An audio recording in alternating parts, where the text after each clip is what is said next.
Shalom Bapak Ibu dan saudaraku yang dikasihi oleh Tuhan. Puji nama Tuhan, kita mengucap syukur pada saat malam hari ini. Jika kita boleh beribadah online, saya percaya dalam situasi, kondisi seperti saat ini, tidak mengurangi sukacita kita, tidak mengurangi semangat kita di dalam kita mengiring Tuhan. Saya rindu Bapak Ibu, saudaraku jemaat yang dikasihi oleh Tuhan. Mari kita satukan hati kita untuk kita masuk hadirat Tuhan. Kita memuji dan menyembah Tuhan. Mari Bapak Ibu yang dikasihi Tuhan, berikan pujian dan penyembahan yang terbaik bagi Tuhan. Terima kasih Bapak. Kami mengucap syukur Tuhan Yesus saat malam hari ini karena kasih kemurahan yang begitu luar biasa. Kau hadir ya Tuhan di tengah-tengah kami saat ini. Tuhan berkati kami pribadi lepas pribadi. Terima kasih Bapak. Pimpin dalam ibadah kami, urapi para hamba-hamba, urapi seluruh jemaat. Kau melawat seluruh jemaat Tuhan saat malam hari. Terima kasih Bapak. Allah Roh Kudus, mari Kau berkati akan setiap pribadi saat malam hari. Terima kasih Bapak. Di dalam nama Tuhan Yesus kami berdoa. Haleluya. Amin. Terima kasih. Haleluya Yesus. Terima kasih.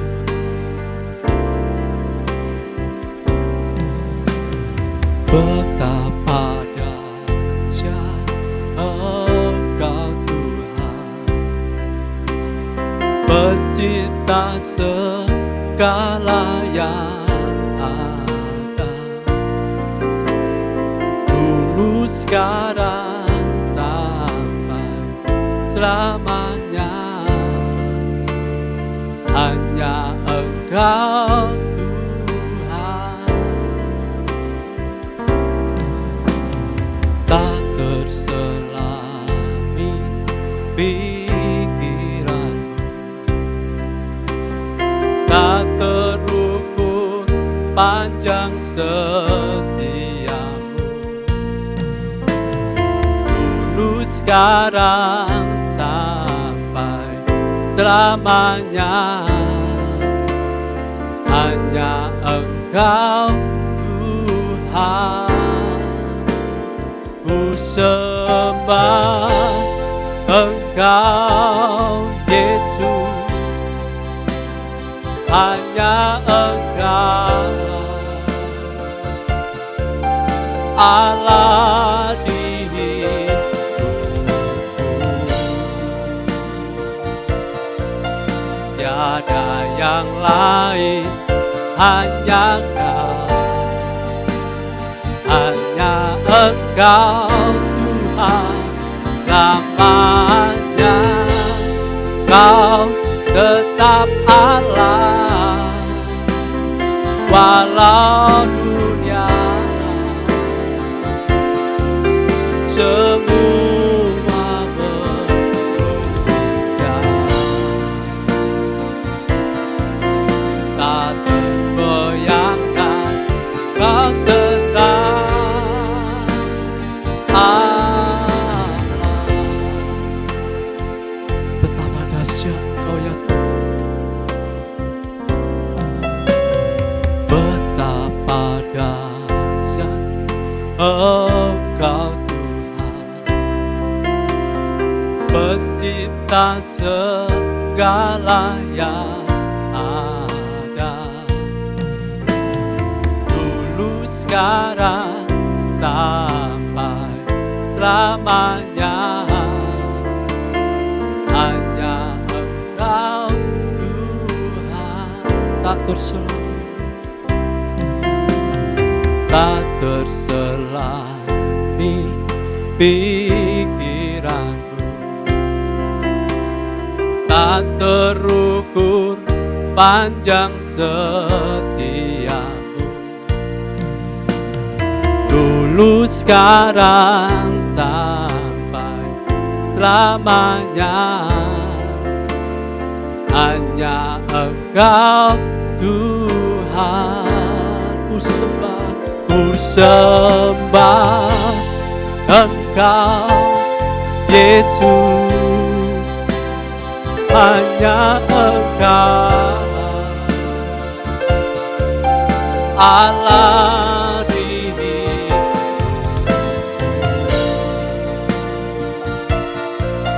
Tiada yang lain, hanya Engkau, hanya Engkau Tuhan lamanya.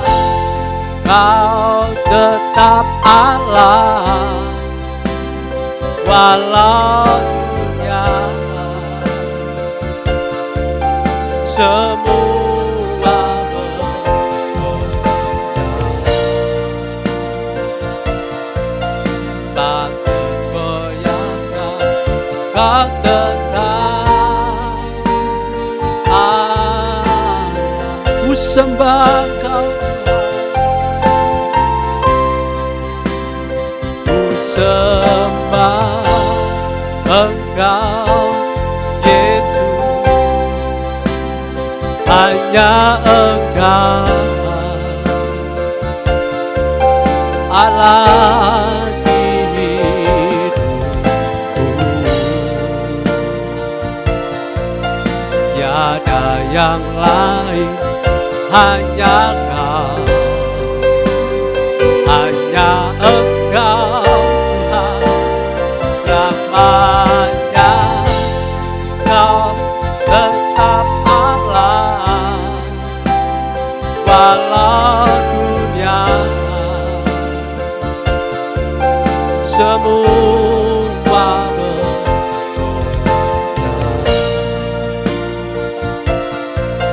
tak tergoyahkan. Kau tetap Allah, Kau tetap Allah, Kau tetap Allah. Mari sembah Tuhan. Oh, haleluya, haleluya. Terpujilah namanya. Oh, haleluya, haleluya.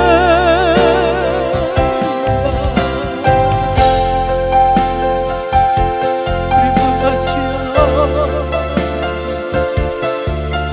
Haleluya. Terpujilah nama-Mu ya Tuhan. Terima kasih Bapa. Terima kasih Bapa. Engkau sungguh baik. Oh haleluya. Bapak Ibu Saudara yang dikasihi Tuhan, mari siapkan kita, siapkan hati kita menerima kebenaran firman saat malam, firman Allah yang hidup. Terima kasih Bapa. Haleluya Yesus.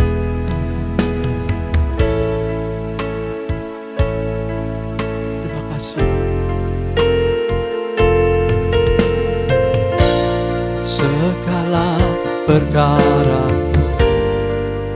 ku serahkan padamu, Allah pembelaku.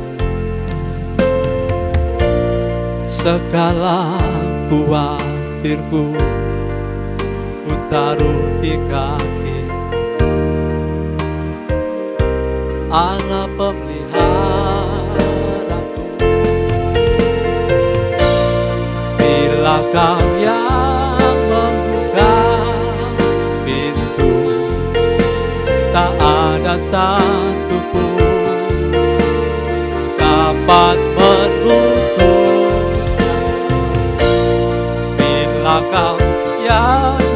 menangkan aku, tiada yang dapat mengalahkan. Terima kasih. Haleluya.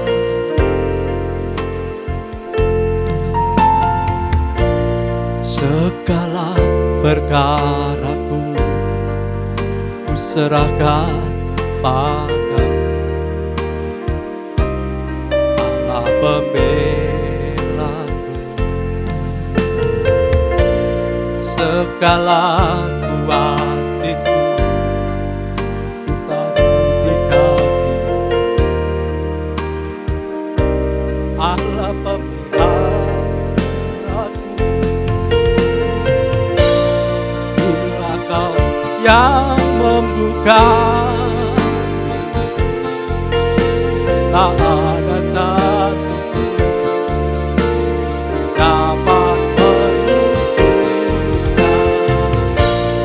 Bila Kau yang mengangkat aku, tiada yang dapat meredamkan.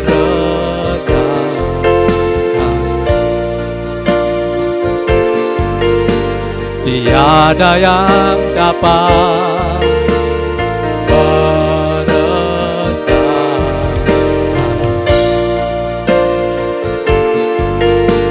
Tiada yang dapat meredamkan. Terima kasih Bapak. Kami mengucap syukur ini. Saat ini kami percaya Tuhan sudah melawat kami pribadi lepas pribadi. Dan saat ini Tuhan, kami rindu untuk kami mendengarkan suara-Mu. Berfirmanlah bagi kami ya Tuhan. Urapi hamba-Mu yang sebentar akan oh Tuhan, memberkati kami melalui kebenaran firman. Mari Roh Kudus, urapi kami. Kau berkarya, bekerja lebih leluasa. Terima kasih Bapak. Kami terima kebenaran firman-Mu di dalam nama Tuhan Yesus. Mari yang percaya sama-sama berkata amin. Shalom Bapak Ibu Saudaraku yang dikasihi Tuhan. Senang sekali kita bersuka cita pada malam hari ini bisa berjumpa kembali di dalam ibadah kita. Dan saat ini kita akan masuk dalam pemberitaan firman Tuhan. Puji Tuhan Bapak Ibu yang dikasihi Tuhan. Banyak orang hanya mengerti, mengingat, mengetahui, bahkan hanya meyakini bahwa hari raya orang Kristen itu hanya 2 saja. Tahukah Bapak Ibu? Yaitu yang pertama hari Natal dan yang kedua hari Paskah. Nah sebenarnya tidak hanya itu. Benar itu, tapi tidak hanya itu. Ada 5 sebenarnya hari raya orang-orang Kristen. Yang pertama pasti Natal, lalu yang kedua masuk dalam hari raya orang Kristen adalah hari kematian Yesus. Atau yang kita sering menyebutnya dengan Jumat Agung. Lalu yang ketiga adalah hari kebangkitan Yesus. Itu adalah hari raya, hari yang besar, di mana Tuhan Yesus menyatakan kuasanya, dia menang atas maut. Lalu yang keempat, yang keempat inilah yang akan kita peringati dan rayakan, yaitu 3 hari lagi setelah hari ini. Apa itu? Hari kenaikan Yesus Kristus ke surga. Dan yang kelima, setelah Yesus naik ke surga, 10 hari kemudian, ada hari yang disebut dengan hari Pentakosta, hari yang ke-50 setelah kebangkitan Yesus. Nah itulah hari-hari raya orang Kristen masa kini, 5 hari raya atau hari besar.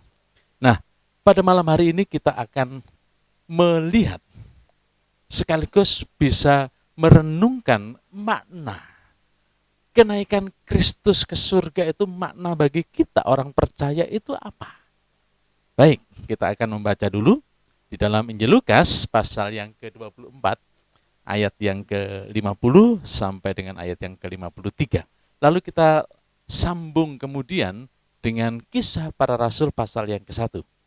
Ayat yang ke-6 sampai dengan ayat yang ke-11. Kita baca terlebih dahulu dalam Injil Lukas pasal 24. Ayat 50 demikian bunyi firman Tuhan. Lalu Yesus membawa mereka ke luar kota sampai dekat Betania.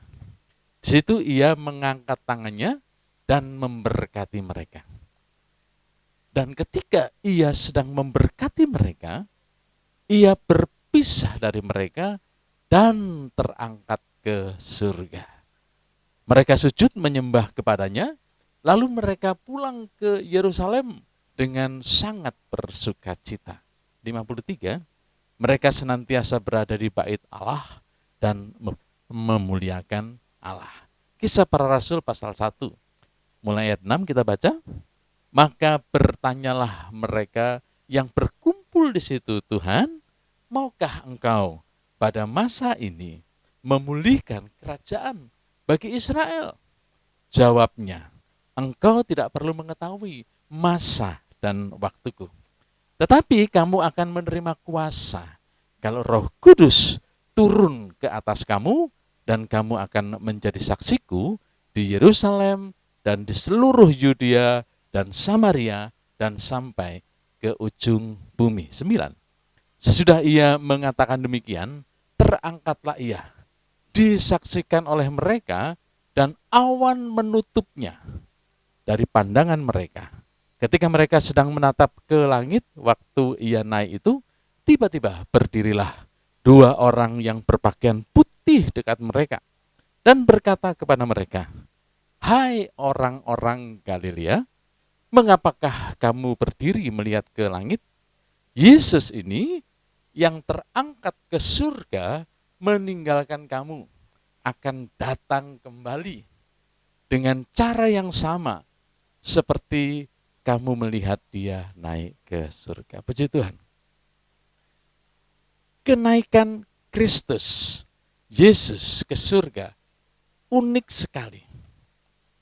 Unik artinya begini, bahwa hanya Lukas yang menuliskannya di dalam Injil Lukas. Nah, kita tahu bahwa Lukas ini adalah satu-satunya dari keempat penulis Injil yang non-Yahudi. Nah, kenapa demikian?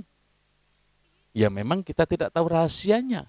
Tetapi setidaknya karena Lukas ini adalah orang non-Yahudi, sehingga tidak terikat dengan primordialisme yang membela-bela Yesus, lalu mengada-adakan tulisan bahwa Yesus naik ke surga. No, tidak. Karena Lukas ini adalah orang yang berbangsa di luar Yahudi. Saya yakin penilaian Lukas ini, penulisan Lukas ini sungguh-sungguh sangat jujur dan sesuai dengan fakta yang ada. Berikutnya, kalau kita melihat bahwa penulis Lukas ini, dia adalah seorang sarjana.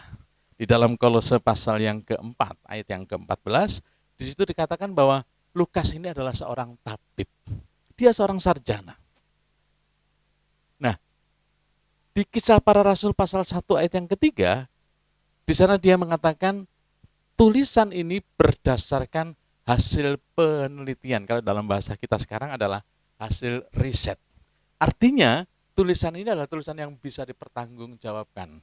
Atau tulisan ini adalah tulisan ilmiah, fakta yang dituliskan. Sehingga apa?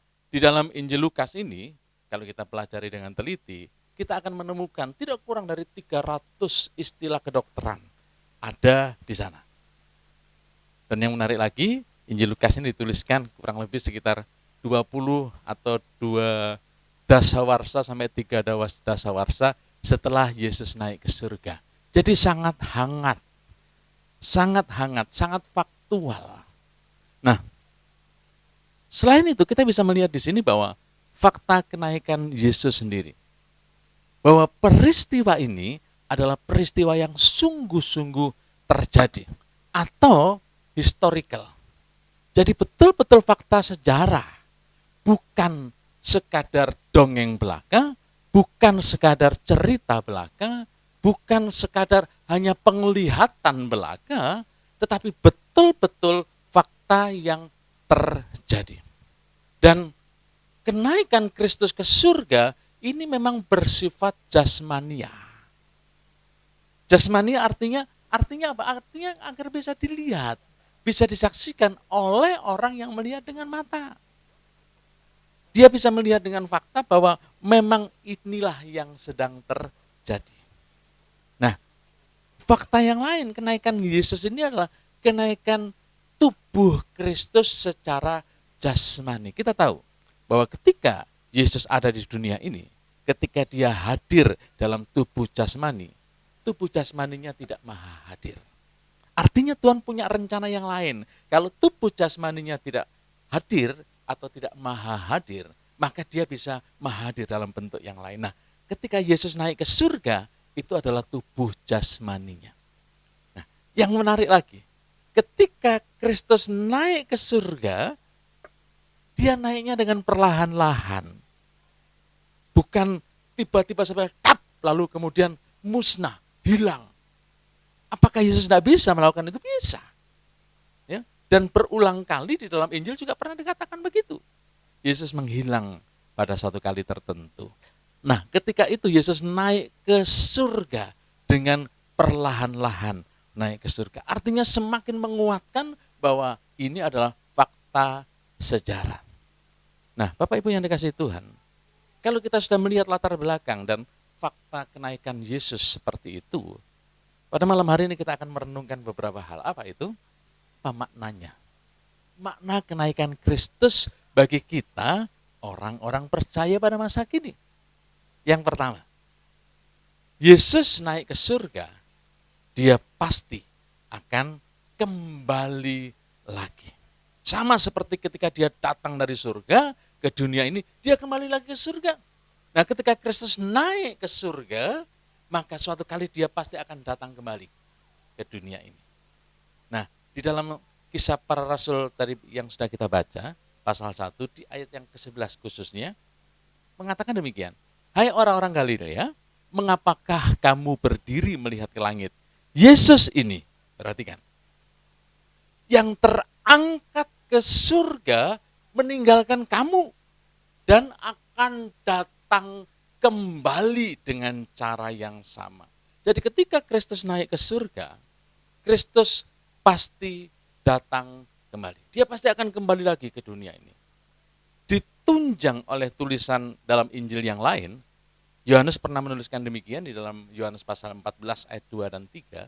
Suatu kali Tuhan Yesus pernah berfirman, di rumah Bapakku banyak tempat tinggal. Jika tidak demikian, tentu aku mengatakannya kepadamu. Sebab, perhatikan ini ya, aku pergi ke situ untuk menyediakan tempat bagimu. Dan apabila aku telah pergi ke situ dan telah menyediakan tempat bagimu, ini indah sekali, ya. Aku akan datang kembali. Untuk apa? Membawa kamu ke tempatku. Supaya di tempat di mana aku berada, kamu pun berada. Satu lagi, Yohanes juga pernah menuliskan demikian dalam pasal 14 juga. Ayat yang ke-8, aku tidak akan meninggalkan kamu sebagai yatim piatu, aku datang kembali. Jadi, yang pertama, fakta bahwa Yesus naik ke surga, dia akan datang kembali ke dunia ini. Nah, oleh sebab itu, untuk memaknai ini, sikap kita seperti apa orang percaya pada masa sekarang? Yang utama adalah setiap kita orang percaya harus mempersiapkan diri kita. Untuk apa? Untuk menyambut manakala dia datang kembali. Dalam bahasa Alkitab dituliskan di sana, senantiasa kita harus berjaga-jaga. Berjaga-jaga kapan dia akan datang kembali. Sebelum Yesus naik ke surga, dia pernah memberikan peringatan, jangan sampai itu terjadi dalam kehidupan kita. Ada ilustrasi yang pernah Tuhan sampaikan, yaitu apa? Tentang 5 orang gadis atau dara yang bijak dan 5 gadis yang bodoh. 5 gadis yang bijak ini mempersiapkan dirinya. Dia berjaga-jaga. Sehingga ketika mempelai itu datang, 5 gadis yang bijak ini diperkenankan masuk ke pesta. Sedangkan 5 gadis yang bodoh ditolak. Tuhan Yesus juga pernah memberikan peringatan. Kalau nanti pada suatu kali ada 2 orang yang di ladang sedang bekerja, 1 orang bisa diangkat, yang 1 ditinggalkan. Kalau ada 2 orang memutar kilangan, 1 orang diangkat dan 1 orang ditinggalkan. Jadi artinya bagi yang tidak berjaga-jaga, tidak punya kesempatan kembali untuk melihat Yesus datang. Dan jangan sampai terjadi ini. Dalam Lukas pasal 18 ayat yang ke-8, Tuhan pernah mengatakan demikian. Aku berkata kepadamu, ia akan segera membenarkan mereka. Akan tetapi, jika anak manusia itu datang, adakah ia mendapati iman di bumi ini? Bapak Ibu Saudaraku yang dikasihi Tuhan, Yesus naik ke surga, artinya, maknanya dia pasti akan datang kembali. Yang kedua, Yesus naik ke surga, apa yang perlu kita maknai? Di dalam Kisah pasal 1 ayat yang ke-11 bagian yang pertama, dikatakan demikian. Dan berkata kepada mereka, hai orang-orang Galilea. Ini menarik sekali untuk kita perhatikan. Kenapa yang disebut oleh 2 orang pakaian putih, yaitu malaikat yang saat itu juga ada di sana, mengatakan, hai orang-orang Galilea. Kenapa tidak menyebut yang lain? Kita tahu bahwa ada 4 nama di samping Galilea. Ada Tiberias, ada Genesaret, ada Kineret. Kenapa yang diambil hanya orang Galilea? Yang disebut hanya Galilea. Ternyata tidak hanya asal menyebut. Galilea itu artinya diartikan sirkuit. Atau dalam bahasa Inggris ada translate yang lain, yaitu revolution of wheel. Artinya apa? Roda yang tidak berhenti memutar. Itu arti kata Galilea. Jadi artinya hanya orang-orang seperti orang Galilea, tidak melulu hanya orang Israel yang hanya tinggal di Galilea, tetapi orang-orang yang seperti orang Galilea adalah orang yang punya kesempatan untuk kembali berjumpa dengan Yesus. Artinya bahwa orang yang tidak pernah berhenti mencari Tuhan, orang yang tidak pernah berhenti untuk hidup kudus, orang yang tidak pernah berhenti berdoa, orang yang tidak pernah berhenti memiliki pengharapan kepada Yesus, orang seperti inilah yang punya kesempatan untuk berjumpa kembali dengan Yesus. Bagi kita Bapak Ibu Saudaraku yang dikasihi Tuhan, kita bukan orang Galilea, tetapi kita bisa menjadi dalam tanda kutip orang-orang Galilea. Orang yang tidak pernah berhenti mencari Tuhan, orang yang terus setia kepada Tuhan, orang yang tidak pernah berhenti untuk hidup kudus, menjagai kehidupan kita, orang yang tidak pernah berhenti untuk berdoa, terus setia berdoa. Dan kita pun juga orang yang tidak pernah berhenti menaruhkan pengharapan hanya kepada Yesus. Dan ketika kita ada dalam keadaan dan posisi seperti itu, maka kita punya kesempatan. Ketika Yesus datang kali yang kedua, kita bisa berjumpa dengan Dia. Yang ketiga, Bapak Ibu, apa artinya Yesus naik ke surga? Kalau yang pertama, Yesus pasti akan datang kembali. Lalu yang kedua, Tuhan mengharapkan agar kita terus tetap tidak pernah berhenti menjadi orang-orang yang percaya untuk mencari Tuhan. Yang ketiga, kalau Dia naik ke surga, Tuhan pasti akan memberikan penolong sebagai gantinya tubuh secara jasmani. Di dalam Kisah pasal 1 tadi yang kita baca di ayat yang ke-8, tetapi kamu akan menerima kuasa kalau Roh Kudus itu turun ke atas kamu, dan kamu akan menjadi saksiku di Yerusalem dan di seluruh Yudea dan Samaria dan sampai ke ujung bumi. Yesus naik ke surga, Dia mempersiapkan pribadi penolong yang lain. Dalam Yohanes pasal 14 ayat yang ke-16, aku akan minta kepada Bapa, dan Ia akan memberikan kepadamu seorang penolong yang lain, supaya Ia menyertai kamu selama-lamanya, yaitu Roh kebenaran. Jadi ketika Yesus naik ke surga, bukan merupakan kekalahan. sehingga kita seperti ayam yang kehilangan induknya. Tidak, tetapi dia naik ke surga untuk mempersiapkan apa? Penolong yang lain, yang setara dengan dia, yang memiliki kuasa yang sama dengan dia, yaitu Roh Kudus. Roh Kudus inilah yang memberikan kemampuan kepada kita untuk kita memiliki tetap beriman kepada Yesus, berpengharapan kepada Yesus. Dan Roh Kudus inilah yang bisa mendatangkan, menghadirkan kuasanya di dalam kehidupan kita. Kita tidak bisa hidup sendiri Bapak Ibu. Kita perlu Roh Kudus. Dan Yesus tahu ketika dia naik ke surga, dia mempersiapkan penolong itu, yaitu Roh Kudus. Bapak Ibu yang dikasihi Tuhan, makna makna kenaikan Kristus ke surga untuk kita pada malam hari ini untuk kita perlu renungkan. Dia betul naik ke surga. Maknanya apa? Karena dia, Tuhan, akan kembali lagi datang ke dunia ini. Lalu yang kedua, Yesus naik ke surga supaya apa? Kita tidak berhenti untuk mencari dia.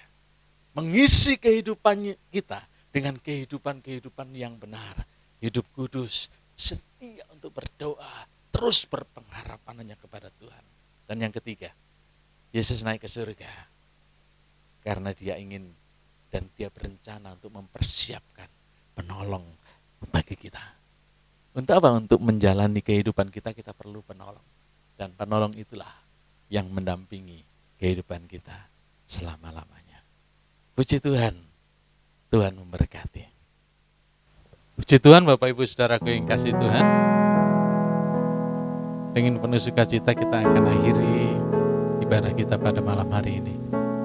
Mari kita kembali bersyukur kepada Tuhan. Haleluya, haleluya. Kiranya Engkau memberkati aku berlimpah-limpah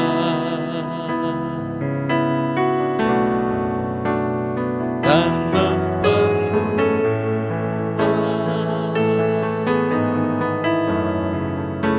daerahku.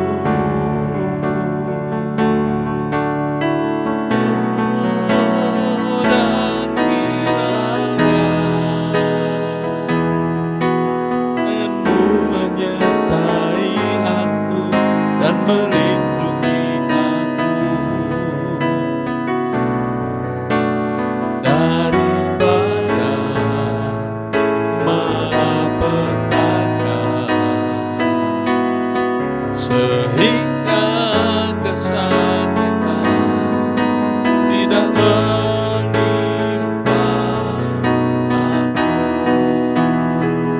Haleluya, haleluya.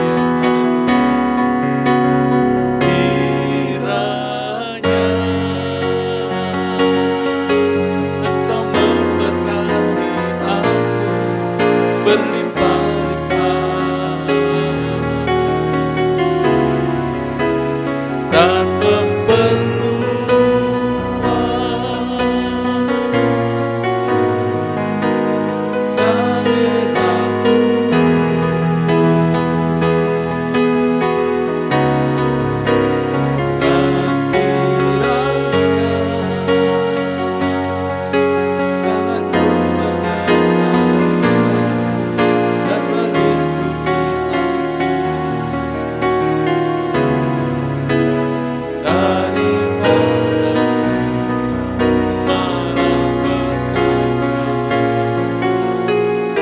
sehingga kesakitan tidak menimpa aku.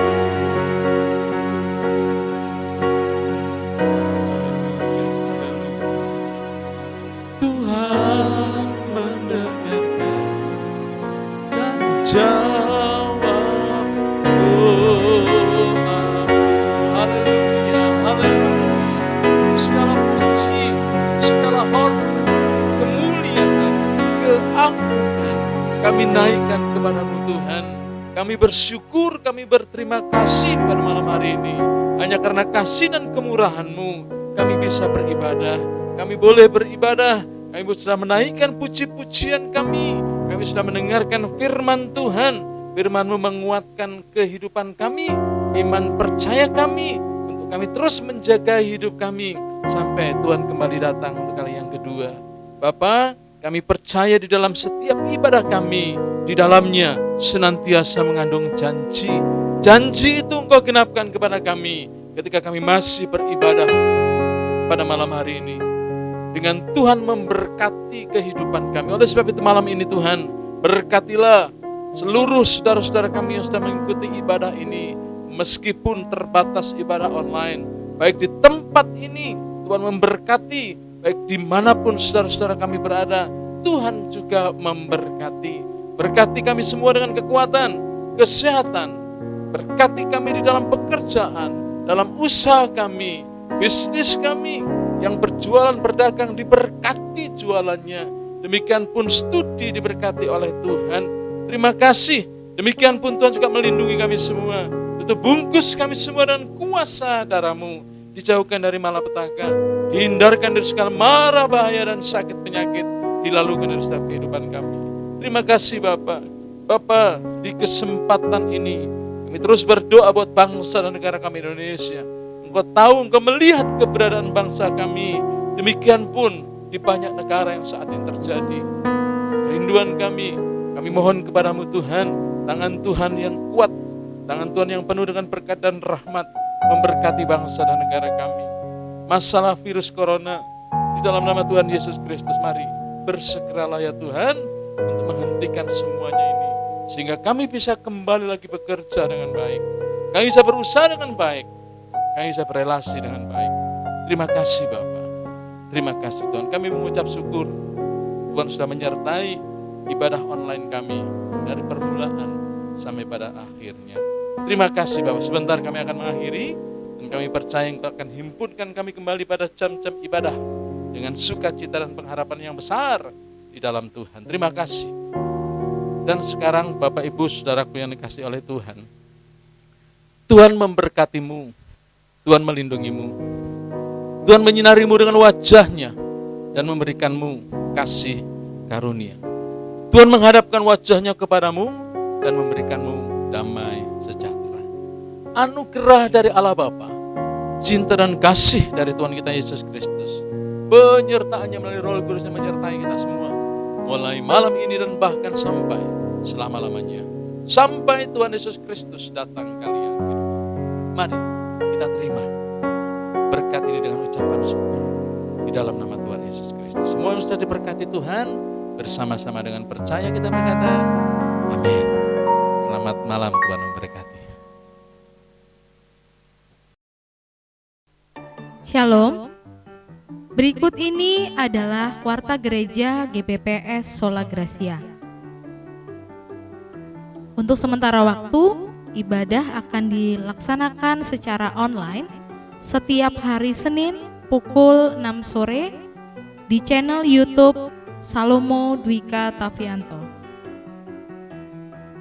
Bagi jemaat yang rindu didoakan secara khusus, bisa menghubungi nomor handphone Bapak Gembala 081515191929, nomor handphone Ibu Gembala 0816540463. Bagi jemaat yang mau memberikan persembahan dan mengembalikan persepuluhan, bisa ditransfer ke rekening BCA 51951147969, dan setelah transfer mohon memberikan konfirmasi ke nomor WhatsApp Bapak Gembala 0815191929, nomor WhatsApp Ibu Gembala 0816544043. Demikian Warta Gereja. Sehat selalu, Tuhan menyertai dan memberkati kita semua.